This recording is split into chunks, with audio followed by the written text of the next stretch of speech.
تعال نشتغل مع بعض. ايه رأيكم نفنط الموضوع شوية؟ يعني ايه نفنطه؟ يعني ناخد يعني ايه سلامة لوحدها هيلثي، ويعني ايه الصحة لوحدها. مش التعريف على بعض، لا انا هنقسمه او نقسمها كمان. الجزء الخاص بالصحة، الصحة بكل بساطة عكسها ايه؟ عكسها المرض. فالجزء الخاص بالصحة ان انا احمي العاملين من الايه؟ من الامراض، حماية العاملين من الامراض. حد يقول لي ما دي اسمها صحة مهنية. ايوه، ما انا هحمي العاملين من الامراض المهنية. طب يفرق ايه الامراض المهنية عن الامراض العادية؟ سؤال انترفيو حلو. يعني ايه مرض مهني؟ احد الزملاء كان قايل لي الاجابة: المرض المهني.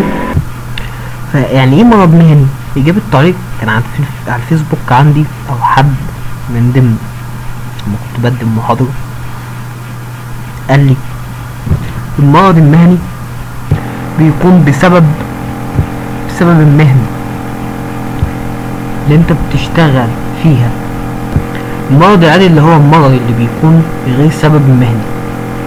مثال زي شخص شغال في منجم، المنجم ده بعد 10 سنين هيسبب له ايه؟ مثلا اي مرض بقى، زي مثلا ازمة قلبية، ازمة في التنفس او ازمة في القلب، فكده يعتبر مرض مهني. سواء المرض ده كان حاليا، يعني اللي هيبقى تأثيره مباشر، او تأثيره بعد عدة سنين او سنوات، او التأثير المزمن اللي بيظهر على المدى البعيد. كده اصبح مرض مهني حتى لو تأثيره على المدى البعيد. المرض العادي بيأتي بسبب تغيرات في الطقس. وبرضه كنت شغال في مصنع اسمنت واتصبت بالتحجر الرئوي. يبقى دلوقتي احنا نقدر نقول ان المرض المهني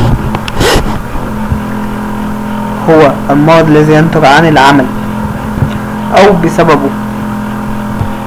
تاني بقى، يبقى احنا نقدر نقول ان المرض المهني هو المرض الذي ينتج عن العمل او بسببه. ان انا احمي العاملين من الامراض المهنية دي، ان انا احمي العاملين في مصانع اسمنت ان يجي لهم تحجر رئوي، احمي العاملين من المواد المسرطنة. انه ايه المسرطنة؟ لان انا عندي الشركة فيها مواد مسرطنة، فان انا احمي العاملين من المواد دي ان هم ما يجيلهمش سرطان، ان ما يجيلهمش ايه سرطان، ان ما يجيلهمش سرطان. ده دوري انا كمسؤول سلامة وصحة مهنية. على فكرة مش بس كده، مش حماية العاملين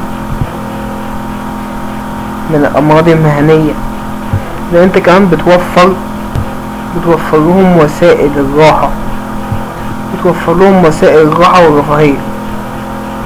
ده الجزء الخاص بالصحة. قالك عرف الصحة هو انعدام المرض. في تعريف السلامة. عرفوا الرفاهية هي الحصول على المرافق الأساسية زي محطات غسيل اليد، غرف تغيير ملابس، غرف الطعام، مياه الشرب، الإسعافات الأولية. طب تعريف السلامة هي عدم وجود خطر الإصابة البدنية البالغة. طب ما هي ثقافة السلامة؟ ثقافة السلامة هي الوقوف